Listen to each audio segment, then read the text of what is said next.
사무직 노동자의 체형이 기형적으로 변할 것이라는 예측이 나왔습니다. 행동미래학자 윌리엄 하이안 박사가 이끄는 영국 연구팀이 사무직 노동자 3,000명을 설문조사한 결과 직장인들은 책상에 앉아서 하루 평균 6시간 이상씩 근무하고 응답자의 90%는 눈피로, 허리 구분증, 두통 등 건강 이상 경험이 있다고 답했는데요. 이런 결과를 토대로 20년 뒤 사무직 노동자들의 신체를 예측해보면 충혈된 눈에 심한 거북목, 팔다리가 부어있고 창백한 피부가 될 거라며 고용주와 노동자들이 현재의 열악한 근무 환경에 대처해야 한다고 강조했습니다. 누구인가? 지금 누가 삐끄덕 의자 소리를 내었어? 누가 다들 조용히 일하는 사무실에서 의자 바퀴 끄는 소리를 내는가 말이야. 짐이 이렇게 잦으면 무슨 철퇴라도 내릴 줄 알고 다들 숨는데 걱정하지 말아라. 오늘은 아니다. 너무 오래 앉아있으면 뼈와 근육에 마구니가 끼어들어 건강을 해치니 그렇게 가끔씩 일어나서 스트레칭을 좀 해주고 매일도 꼭 의자에 앉아서 노트북 꺼내놓고들 하지 말고 그 옛날 대학생들 MT 가듯 잔디밭에 눌러앉아서 아니면 함께 낙엽진을 걸으며 하는 것이 좋다 이 말이렸다. 알겠느냐? 응? 그러면 알겠냐? 집중이 좀 안 될 것 같아요, 구매님. 그래서 일이 잘 안 될 것 같은데 어떡하죠? 누구인가? 누가 해보지도 않고 무조건 안 될 거다 이렇게 토를 닫느냐? 그렇게 성과 위주로만 생각하고 변화를 두려워하는 게 마구니가 가장 좋아하는 상태라는 것을 어찌 모르느냐 말이야 이 똥막대기야. 다 내려놓고 가끔씩 밖으로 나가서 걷거라. 휴대폰도 가방도 다 놔두고 혹시 모르니 주머니에는 4달러. 4달러는 꼭 챙겨둬라. 비상금으로. 오케이, 땡큐.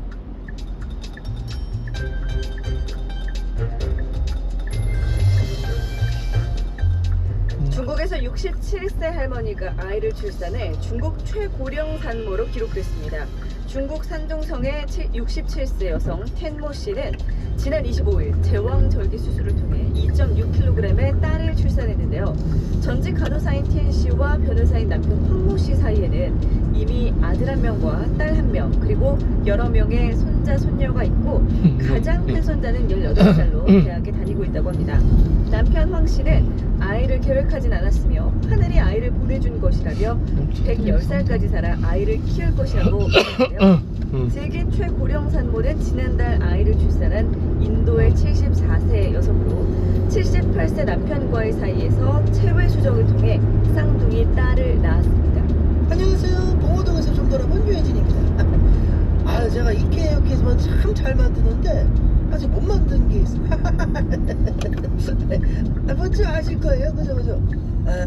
약 300m 앞 60km 신호위반 과속 단속 구간입니다. 결혼은 몰라도 애는 하나 키워봐야 하는데 지금 나이가 몇이냐? 참, 별소리를 다 해 정말. 더 늦기 전에 원래 손들어야 된다 막 그러면은 제가 그래요. 저도 20살 때부터 그러고 싶었어요. 근데 뭐 그게 뭐 내가 뭐 마음 먹는다고 되는 거 아닌데. 알았으니까 그만 좀 하십시다. 제가 알아서 할게요. 그런데 그래도 막 계속 하는 분들이 있더라고요. 지나가는 애가 있으면 야 저거 봐, 저 얼마나 귀여워. 아유 저 보고 있으면 안 부러워? 가끔 막 뜨거운 게 올라가고 얼굴까지 울그락불그락 해졌는데 야 이젠 그럴 때는 이러려고요. 자 그렇게 귀엽고 부러우시면요 직접 나오세요. 요즘 뭐 저 60, 70에도 낳는 분들 나오시던데 뭐 왜 자꾸 저한테 그러실까? 직접 나오세요.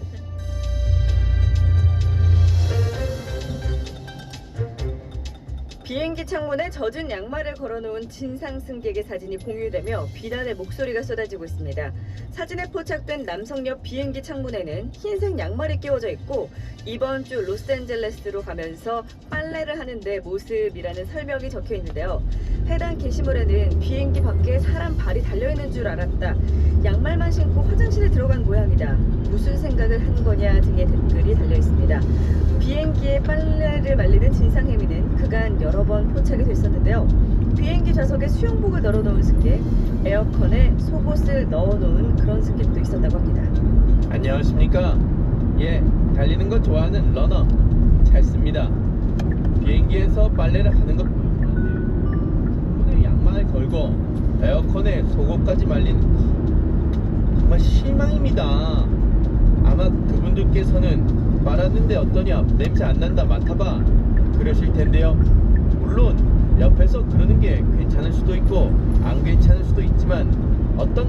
정도가 아니라 눈으로 맞출 수도 있는 것입니다. 그래서 양말이 젖었을 때나 급하게 말리고 싶은 빨래가 있을 때도 전전긍긍 다들 혼자 애태우거나 타기 전에 빨리 말리려고 입고 달리기도 하는 거 아니겠습니까? 그런데 그것을 창문에 널고 있는 자 이런 누굽니까?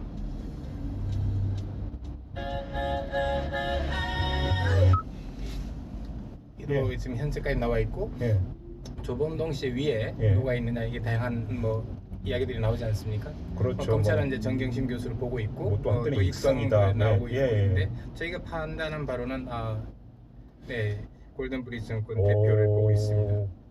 그래요? 유전은이라는 분이 이쪽 분야에서 상당한 분입니다. 사채 시장에서 성장했어요. 예. 뭐 스포츠 서울 가지 조작 문제도 걸려 있고요. 네네. 그리고 또 뭐 골든 브리지 정권도 그때 노사 문제가 심각했지 않습니까? 인수했고 네. 어떤 사채 시장의 큰 분이 증권회사를 대표까지 올랐다는 건 상당한 겁니다. 금융그룹은 또 사실 다양한 정치적 어떤 입장에 따라서 임명되기도 하고 하기 네. 때문에 네. 증권사를 소유하고 있다는 건 굉장히 큰 것이거든요. 그렇죠. 그리고 상상인 그룹도 굉장히 큰 그룹인데 인수를 했고요. 예. 근데 이분이 다양하게 걸려 있는데 검찰에서 다 빠져나가요. 한 번도 걸리질 않아요. 아 그래요? 예. 그래서 이제 봐주기 수사라고 하는 것이죠. 이게 이제 그래서 기소 편의주의하고 연결이 되는 네네네. 부분이 있다. 그렇습니다. 전부 봐주기예요. 어떻게 이분만 걸리면 다 봐주느냐. 아 그래요? 그래서 조범동도 걸려 있지만 유준호는 여기서 빠져 있어서 지금 앵커께서 이 내용 처음 듣는다 이렇게 말씀하시잖아요. 그 정도로 검찰의 힘이 봐주기에 있다고 보는 것이고요. 더 궁금해지고. 네, 어떤 분이 이렇게 말씀하시거든요. 약 300m 앞 60km 신호 위반 과속 단속 구간입니다. 이거는 봐주는 데서 찾는다. 저는 절감했습니다. 아 그래요? 네. 절감. 특히 금융 분야는요, 이 어마어마한 천문학적 익수가 걸린 겁니다. 알겠습니다. 아무튼 그러다 보니까 지금 오늘 원래 예정되는 방송이 더 궁금해지는데 네네. 일단 알겠고요. 근데 좀 또 하나 궁금한 게 네. 이게 이제 뉴스타파에서 네. 8월부터 연속 시리즈로 죄수와 검사였나요? 그렇습니다. 타이틀이? 네네. 이거 시리즈로 냈던 거고 네. 그 내용을 이제 토대로 해서 이제 방송 PD 수첩이 재제작을 한 거잖아요. 네네. 그러면 왜 뉴스타파에 대해서 소송이 제기가 안 돼요? 최근에 소송을 제기했다고 합니다. 최근에? 네네. 그래서 뉴스타파 시민보 기자에게 물어봤더니 네. 소송 제기한 이야기는 들었고 아직 송달은 자기들이 보지 않았다고. 아마 저희 짐작컨대는 PD수첩이 방송한다고 하니까 좀 하지 않았나는 짐작이 있고요. 또 하나는 저희들이 검사 한 10분 정도를 지금 취재하고 있습니다. 네. 이 검사 출신 변호사와 집중적으로 통화했던 분들을 다 지금 만나고 있는데요. 네. 이분들이 상당한 어떤 압력을 행사하지 않았나 하는 의심도 좀 혹시 이 최근에라고 하는 게 지난주 PD 수첩 방송 나가고 난 후라고 봐야 되는 아닙니다. 그 전입니다. 그 전. 나간다고 예고됐을 때. 예고됐을 때부터. 예, 뭐 시점은 정확히 모르겠습니다만 아직 그 뉴스타파가 소장을 못 받았다고 하니까요. 아 그래요? 이게 네. 이제 이른바 이제 조국 수사 국면하고도 상관성이 있다고. 약 300m 앞 60km 구간입니다. 봐주기 알겠습니다. 수사 관행을 보다 보니까 네네. 이분이 등장한 것이고요. 알겠습니다. 네네. 이제 가처분 신청이 받아들여질지 기각될지는 오늘 오후쯤에 되면 이제 결정이 네네. 된다는 자, 거고요. 아까 전망 어떻게 하시냐고 하셨는데 네. 사법부의 영역이라서 제가 어떻게 감히. 근데 뭐 지금 뭐 방송돼야 된다는 식으로 나오고 네, 있는데 네. 유튜브로 신현주님은 PD수첩 방송돼야 합니다 하고 저하늘처럼님은 PD수첩 방송하게 하라 이런 문자 지금 계속 보내주고 계시는데요. 이게 지금 우리 애청자 여러분들의 의견이라는 것만 전해드리면서 마무리하겠습니다. 고맙습니다, 네, 부장님. 고맙습니다. 박건식 부장과 함께했습니다. 현대해상 안전 DJ 태연입니다. 5656님의 사연인데요. 어제 늦게까지 술 마셔서 지금 운전 안 하고 지하철로 출근 중. 아주 칭찬해요. 술이 덜 깬 숙취운전도 음주운전. 모두의 안전을 위해 절대 하지 마세요. 현대해상 하이카. 또 한 번 양쪽정신도시의 자부심이 올라갑니다. 초고층 스카이뷰와 1859세대 네모드급 대단지가 만들어내는 남다른 자부심, 가치, 그 이상의 품격을 누리는 양쪽정 2차 노블랜드 프레스티지. 10월 초 오픈 예정. 1688-6800, 1688-6880. 대방건설. KB 다이렉트 자동차 보험. 다양한 특약 할인으로. 또 합류 아껴줄게요. 간편한 가입으로. 수고도 아껴줄게요. 빠른 보상으로.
사건의 주인공을 향해 첫 번째 준결승전이 펼쳐질 겁니다. 오늘은 도전 문자 말고 응원 문자 보내주시면서 함께 해주세요. 잠시 후 8시에 만나요.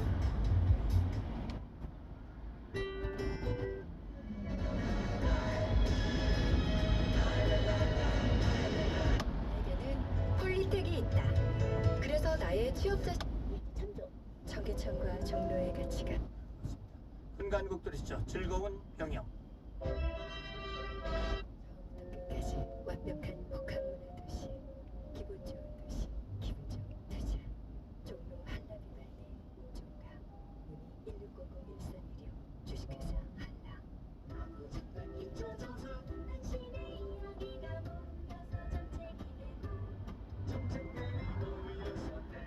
GPS가 연결되었습니다.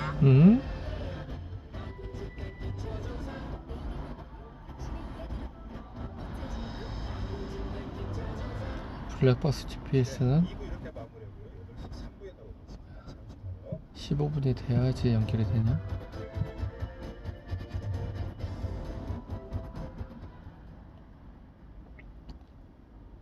지금 시각은 7시 57분입니다. 언제나 당신 곁에 아이피어 에너지 GS칼텍스 협찬 57분 교통 정보입니다. 전체적으로는 무난한 출근길인데요. 서울 외곽고속도로에 사고가 2건 있습니다. 먼저 일산 방향 성남 부근 5차로에 버스 관련 사고 나면서 송파에서 성남까지 4km가 밀려 있고요.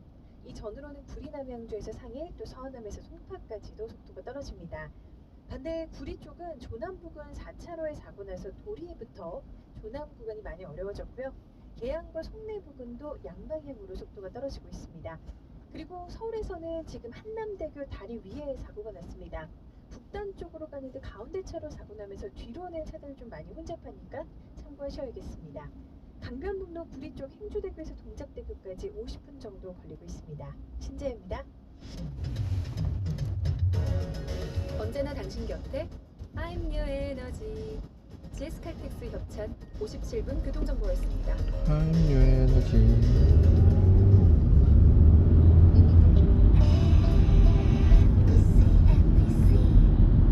대학병원이 운영하는 건강검진센터 입점 예정으로 놀랍지? 멀티플렉스 영화관과 볼링장 입점 예정으로 재밌지? 어린이 도서관과 키즈카페 입점 예정으로 온 가족이 즐겁지? 북한지 시그라타워, 광명 G타워 상업시설, 광명 G7 스퀘어, 홍보관 오픈 중 1600-6832 롯데건설 두산건설. 지하철과 도로 신설 추진 중으로 서울은 더 빠르게. 길 건너지 않는 단지 앞 학교 예정으로 교육은 더 가깝게 서울을 단숨에, 학교를 품 안에 서울이 더 빨라지는 안심학군 아파트. 검단 신도시 모함이라도 엘리트파크 1644-5445 모델하우스 오픈 중 모아종합건설. 뉴욕에서 일하고 뉴욕에서 쇼핑하고 뉴욕에서 영화 보고 뉴욕에서 장기하고 거기가 뉴욕인가요? 아니요 동탄이에요. 비즈니스, 쇼핑, 영화관, 아니에요. 기숙사까지 동탄이에요. 동탄 테크노밸리를 주도할 일용 트리플 기숙사업센터. 뉴욕 실리콘밸리를 동탄이 품다. 실리콘밸리 동탄 031-373-2770 현대건설 시공 예정. 마침내 옵니다. 세종을 대표할 지식산업센터. 산업, 연구기관, 공공기관의 혁신 네트워크. 세종 테크밸리 내 처음이자 마지막 분야경 지식산업센터. 세종에 다시 없을 가치 놓치지 마십시오. 대면은행 11월 등록한 미국 대명건설. AM 900kHz, FM 95.9MHz, MBC 라디오입니다. HL KP. 지금은 강남과 세관대 미국전 SUV를 경험할 시간. 모하비 더 마스터가 8시를 알려드립니다.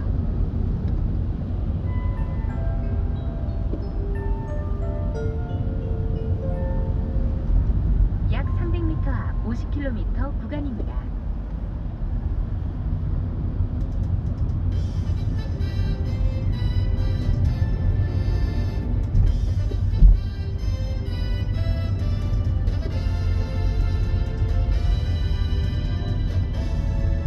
김종배 시선 집중. 네, 문재인 대통령이 지난주에 국회 시정연설에서 정시비중 확대 방침을 언급한 후에 논란이 아주 뜨겁습니다. 찬반이 갈리고 있는데요. 그래서 저희가 어제 이 청와대 이광호 교육비서관 인터뷰를 통해서 입장을 들어봤는데요. 이 기조, 정시 확대 기조를 재확인을 하면서 다만 적용 범위는 학종 비율이 높은 서울 주요 대학으로 한정이 된다, 이렇게 언급한 바가 있었습니다. 상당히 많은 뭔가 뉴스가 그 뒤에 쏟아졌는데요. 자, 그래서 저희가 오늘 아주 특별한 토론을 준비를 했습니다. 정시 확대 어떻게 봐야 되는 건지 아주 짧고 굵은 토론 지금부터 진행을 하도록 하겠습니다. 두 분을 모셨는데요. 한분 소개해드리겠습니다. 자, 먼저 정시 확대를 주장하는 대입제도 연구가 있습니다. 이수정 당국대 사범대 교직교육과 교수부입니다. 어서 오십시오, 교수님. 네, 안녕하세요. 네, 반갑습니다. 자, 그리고 정시 확대를 비판하는 목소리를 꾸준히 내고 계신 현직 교사님, 전대원 실천교육 교사 모임 대변인 모셨습니다. 어서 오십시오. 예, 안녕하세요. 네, 저 두 분 일어나주셔서 감사드리고요.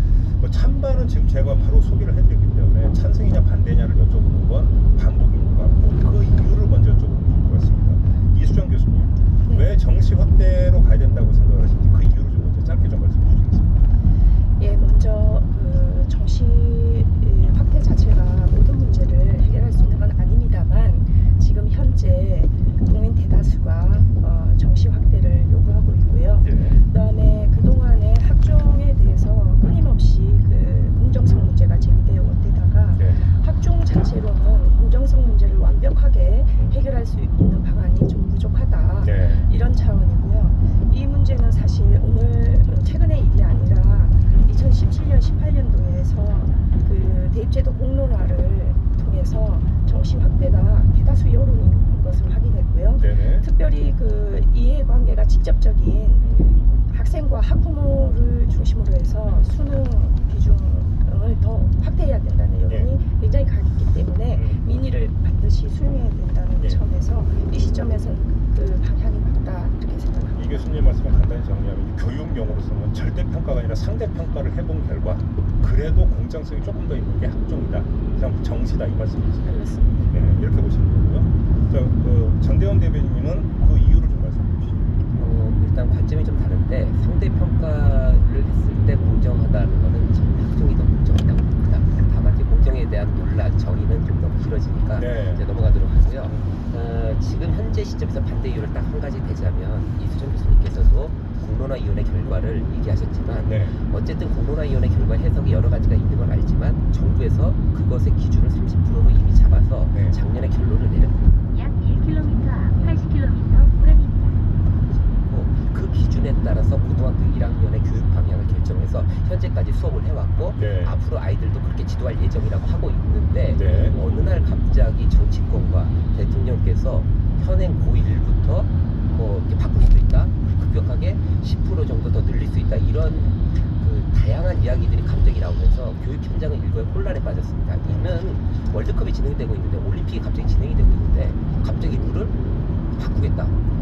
적어도 모든 경기나 모든 입시에 어떤 기본적인 룰이라는 게 있다고 봅니다. 저는 이 룰을, 정시가 얘기하는 그 룰을 어긴 그 조치라고 생각합니다. 알겠습니다. 자, 그럼 우리가 논리 말고 경험을 여쭤보고 싶습니다. 지금 전대원 대변인도 이제 학교 현장 말씀 잠깐 하셨고요.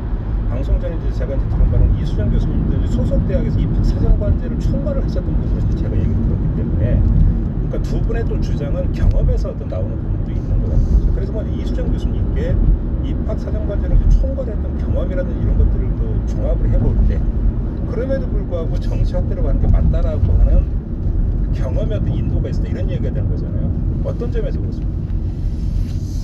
그 학종이라는 것 자체가 기본적으로 그 평가자의 전문성을 토대로 해서 그 학교에서 제시한 서류를 가지고 정성적 자료죠. 그 자료에 대해서 전문가적인 평가, 쉽게 말해서 주관적인 평가를 통해서 지원자를 가려내는 겁니다. 이러다 보니까 주관적 평가가 가진 한계를 그대로 노정하고 있습니다. 그래서 이 부분에서는 고교에서 제시한 자료가 신뢰로운 자료인가, 이 부분에 대해서도 대학들이 일일이 그 신뢰성을 평가할 수는 없습니다. 다만 신뢰로운 자료일 거다, 학생이 거짓말을 않고 기입을 했을 거다, 교사도 비리를 저지르지 않았을 거다 하는 그 신뢰를 바탕으로 하고 있지만 그것을 일일이 감독하거나 검토할 수 있는 체제는 전국 어디에도 없습니다. 또한 그 학종 자료를 평가하는 부분에 있어서 대학 관계자든지 하는 부분에서의 비리도 끼어들 수 있는 여지도 충분히 있고요. 어떤 비리로만 예를 든다면? 자기가 볼 때는 또 어떤 부분에서 이제 의뢰를 받고 또 쉽게 말해서 이제 그 학생이 감지를 하고 서류를 통해서 네. 뭔가 그 요청을 받은 대로 또 평가를 좋은 점수를 줄 수도 있지만 잠깐만 예를 들어서 네. 저희가 앞서서 뉴스 세계 시간에 어제 MBC가 단독 보도했던 내용을 전해드린 바가 있었는데 대학에 머물고 있는 교수나 어떤 교직원이 자신의 자녀가 자기 그러니까 대학에 어떤 지원할 때 사전 신고를 했는데 안 하는 경우가 거의 5분의 1이었다. 이런 걸 보도한 적이 있었는데요. 이런 것들도 이제 그런 범위에 들어간다고 봐야 되는 겁니까? 그런 것들이 있을 수 있다는 거죠. 네. 근데 그런 것들을 확인하기가 어렵다. 실제로 평가할 때는 예. 다만 평가자의 책임감에 우리가 또 무게를 두고 인정을 하고 이제 평가를 하는 건데요. 또 하나는 그 학종 자료를 보면은 너무 많은 자료를 단시간 내에 이 평가자들이 이 주관적으로 평가하기 때문에 그것을 서열화하는 부분에 있어서는 정량화가 되어 있지 않습니다. 예, 그 정량화되어 있지 않는 부분에서 굉장히 어찌 보면 주먹구식으로 이렇게 평가하는 부분들도 있고요. 면밀하지 못하다. 그렇죠. 예. 그러면 주관적 한 개인과 한 개인이 주관적 평가를 이렇게 두세 사람이 조정하고 하는 보정 방법이 있습니다만 또 완벽하지가 않죠. 네. 그러다 보니까 일선 학교에서는 고등학교에서는 내신 성적이 나보다 더 낮은데 이 아이가 합격을 했단 말입니다. 네. 그러다 보니까 이 부분에서는 그 어떤 학생들도 사실 승복하기 어려운 거죠. 알겠습니다. 그리고 그 부분에 대해서 예를 들어서 만약에 학생과 학부모가 이의제기를 한다. 어떤 근거로 이렇게 내 자녀가 다른 자녀보다 학교 생활에서 굉장히 우수했는데 왜 이 대학에서 여기 더 떨어졌냐 그러면 어떤 자료로 평가자가 평가를 했던 간에 전문적으로 나는 그렇게 평가했다. 이렇게 하면 아무 말 할 수가 없습니다. 학종이라고 하는 게 이제 그 정의라면 어차피 주관적인 평가인데 주관적 평가 과정에서 부실이 있을 수도 있고 오류가 있을 수도 있고 심지어는 비리가 발생할 수도 있다. 이런 여지가 충분히 있다. 이제 이런 어떤 문제의식이거든요. 객관적으로 비교가 불가능하다는 거죠. 또 검증도 어렵고 이런 문제가 있다는 거죠. 지금 정시 확대를 둘러싼 토론 진행하고 약 1km 앞 80km 구간입니다. 라이브로 진행이 되고 있으니까 유튜브에 들어오셔서 김종배의 시선 집중 검색하시면 되고요. 또 많은 분들이 문자 주고 계시는데요. 샵 8001로 문자 보내주시면 제가 대신 질문드리도록 하겠습니다. 이 문자 참여는 짧은 글은 50원, 긴 글은 100원의 정보 이용료가 부과된다는 점 참고를 하시고요. 지금도 문자가 쇄도하고 있는데 이건 좀 이따 소개를 해드리도록 하고요. 자, 이번에는 그 전대현 대변인께 학교 현장에서 이 그 혼란이 너무 심하다 이렇게 가버리고 이런 말씀하셨어요. 좀 구체적으로 묘사를 해주세요. 어떤 혼란이 발생하셨나요? 다른 게 아니고 만약에 정시 100%를 극단적으로 가정을 한다고 합시다. 우리 학교 교육 자체가 어떻게 가야 될까요? 정시를 한다고 수능 시험을 가야 될 거 아니에요? 수능 성적을 올리기 위한 어떤 그쪽으로 가야 되겠죠. 수업 중심으로 가겠죠. 그렇죠. 수능 중심의 그러니까 정시 중심의 수업을 하는 거랑 학종을 바탕으로 한 활동 중심, 과정 중심의 수업을 한다는 건 우리 교육에 있어서는 상당히 천양지차의 교육적 효과를 가져옵니다. 우리 토론 수업 같은 거 과연 우리가 오지선다 문제풀이를 한다고 할 때 가능할까요? 왜냐하면 제가 지금 이 방송 끝나고 지금 학교에 가서도 지금 해야 될 게 뭐냐면요. 지금 수능 앞두고 있지 않습니까? 일부 이제 또 수능 시험 보는 애들, 정시 보는 애들 위해서 지금 제가 이른바 킬러 문항이라고 하는 문항 수업을 제가 해야 됩니다. 가서. 그 예상 문제입니까? 예상 문제가 아니라 잘 모르시는데 킬러 문항? 네, 정말 이게 사교육에서 되게 문항인데 우리가 고난도 문항이라고 얘기를 하는데 우리끼리는 지금 아까 그 방송 전에 말씀하셨던 학력고사 때하고 지금하고 다른 게 뭐냐면요. 점수 인플레가 상당히 심해졌습니다. 애들이 학력이 뭐 떨어졌다 어쨌다 그런 얘기도 많이 하시는데 점수 인플레가 왜 높아졌냐면요. 실력은 높아지지 않아도 점수는 높일 수가 있습니다.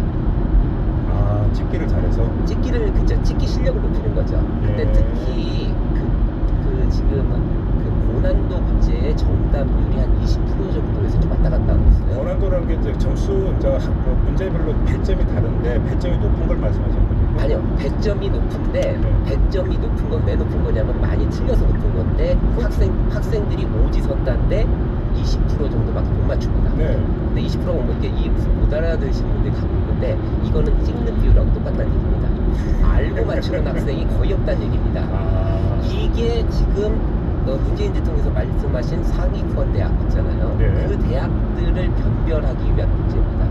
그런데 이 문제의 특징이 뭐냐면요. 딱 보고 나서 저도 가르치려고 그러는데 딱 보고 나서 딱 자기의 사고 수준하고 우연치 않게 딱 맞아떨어지면 문제가 딱 풀리고 그게 안 맞아떨어지면 완전히 헤매다가 전체 시험 약 1km 앞 80km 구간 안 하고 싶은데 해야 돼요. 네. 근데 이게 지금은 소수 학생인데 이게 다수 학생이 되고 대한민국의 전체 교육이 그 방향으로 흘러가는 방향타 자체가 바뀐다는 얘기입니다. 교육 자체가 왜곡된다는 말씀이시죠? 그렇죠. 그러니까 이 정시의 어떤 목적이나 뭐 여러 가지 학종의 어떤 뭐 여러 가지 과정의 얘기인데 저는 과정을 얘기하는 게 아니라 교육 그 자체를 얘기하고. 자, 그러면 범위를 좀 좁히겠습니다. 그러니까 지금까지 이제 일반론을 얘기했는데 이번엔 좀 좁혀서 저희가 어제 이광호 교육비서관하고도 인터뷰에서 나온 이야기인데 이걸 정시 확대를 일괄적으로 모든 대학에 적용하겠다가 아니라 학종 비율이 높은 서울의 일부 주요 대학에 한해서만 적용을 하겠다고 했어요.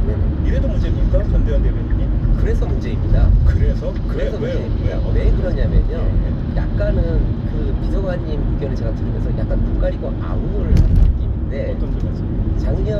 작년부터 제가 그 방송에 나와서 이런 얘기를 하는데 작년에 이게 여론화되는 것 자체가 상위 그 대학 중심으로 나온 겁니다. 왜냐면 학종 비율이 높다 하는데 학종 비율이 높은 건 그 대학들이고요. 아래로 내려가면은 그 대학들이 높지가 않습니다. 원래 우리가 목표로 했던 그러니까 학종을 비판했던 사람들이나 다른 사람들이 하는데 그러면 왜 그 서울 상위권 대학이란 말을 하면 안 되는데도 불구하고 하고 제가 그래서 작년부터 얘기가 나올 때 많이 얘기를 한 게 그럼 정부가 공식적으로 좋은 대학 나쁜 대학 가려서 좋은 대학은 이걸 하고 나쁜 대학은 안 해도 된다 이렇게 할 거냐. 실제로 정시 비중이 그 하위권 대학으로 갈수록 높아지지가 않습니다. 거의 대부분이 수시로 뽑습니다. 그렇죠. 다만 종합 전형으로 뽑는 게 아니라 교과 전형으로 뽑는 거죠. 학생부 교과. 이게 왜 달라지느냐면은 별다른 요인이 아닙니다. 상위권과 하위권이 뽑아야 되는 학생의 종류가 다르면서 선발 시스템이 다른 거지 이게 어떤 차이 뭐 별다른 이유에 있어서 차이가 아닌 거고 학종 자체가 논란이 벌어진 게 그 대학 때문인데 우리가 그 대학만 하겠다라는 얘기는 어떻게 보면 되게 당연한 얘기인데 그 비서관님도 뻔히 알면서도 대중들이 잘 모르고 있으니까 이걸 약간의 뭐 좀 뭐랄까 마타도식으로 뭐 이렇게 좀 잘 못 알아듣게 얘기를 하신 게 아닌가 좀 그런 생각밖에 안 듭니다. 서울 일부 주요 대학에만이 아니라 그게 전부다 한마디로 얘기하면 이런 그렇죠. 이수영 교수님 어떻게 평가하세요? 저는 조금 다르게 생각을 하는데요. 그 지방에도 이제 수시 중심으로 하고 교과 전형 중심으로 한다는 것은 정부가 최근에 2000년 들어와서 계속해서 수시 중심의 학종 전형에 대해서 굉장히 강조를 해왔고 대학마다 지원을 해왔기 때문에 각 대학들이 그렇게 수능을 해서 이렇게 이제 현상이 벌어진 거고요. 지방에 보다 서울 주요 대학을 중심으로 해서 많은 학생과 학부모들이 자기 성적에 상관없이 들어갈 수 있나 없나와 상관없이 굉장히 관심을 가지고 있고 또 주요 대학의 입시 전형이 어떤가에 따라서는 그냥 이 전체적인 수험생들의 대입 전형 준비에 대해서 리드할 수 있습니다. 그래서 일단 그 정부가 주요 대학을 중심으로 방침을 정한 것은 이 상당히 효과를 거둘 수 있는 부분에서 일면 좋고요.